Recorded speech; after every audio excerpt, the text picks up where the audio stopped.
এরপরে আল্লাহ রাব্বুল আলামিন সূরা আরাফের 12 নং আয়াতে ইবলিসের ঘটনা বর্ণনা করলেন। আল্লাহ তাআলা বললেন, ক্বালা মা মানাকা, তোমাকে কে নিষেধ করলো আল্লাহ তাসজুদাই জামারতু, আমি যে তোমাকে সিজদা দিতে বললাম তুমি সিজদা দিলা না কেন? শয়তান বলল, আনা খায়রুম মিনহু, আপনি বললে হবে নাকি, আমি তো তার চেয়ে উত্তম। খালাক্তানি মিন নার ওয়া খালাক্তাহু মিন তিন, সে হইলো মাটির তৈরি, আমি হইলাম আগুনের তৈরি। এটা আমরা সবাই জানি, জানি না?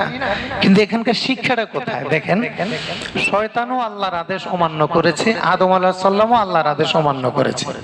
বলছেন আদম এই গাছের ফল খাবা না, শয়তানকে বলছে সিজদা দাও। আদম আলাইহিস সালাম ভুলে খেয়ে ফেলেছে।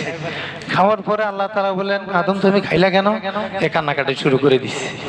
আল্লাহ, হায় হায় কি হবে এখন? ঠিক আছে, ভুল করছো তো নেমে যাও, দুনিয়া চলে যাও, তুমি আর জান্নাতে থাকবা না। আর শয়তানকে বলা হলো, তুমি সিজদা করলা না কেন? করবো কেন? তাহলে কি বুঝলেন পার্থক্যটা কোথায়?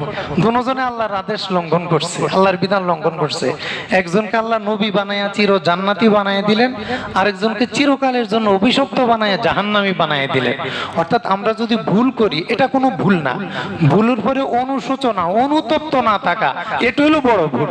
এই অনুতপ্ত অনুশোচনা ছিল আদম আলাইহিস সালামের মধ্যে, এজন্য আল্লাহ তাকে নবুয়তের মাকাম দান করছেন।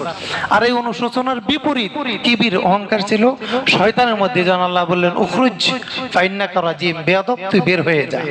এই যে বের করে দিলেন, এটা মূলত অনুশোচনার অভাব।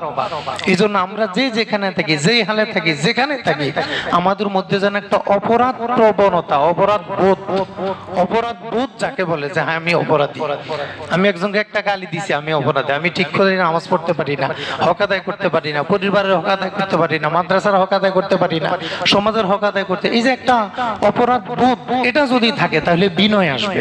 আর যদি মনে করি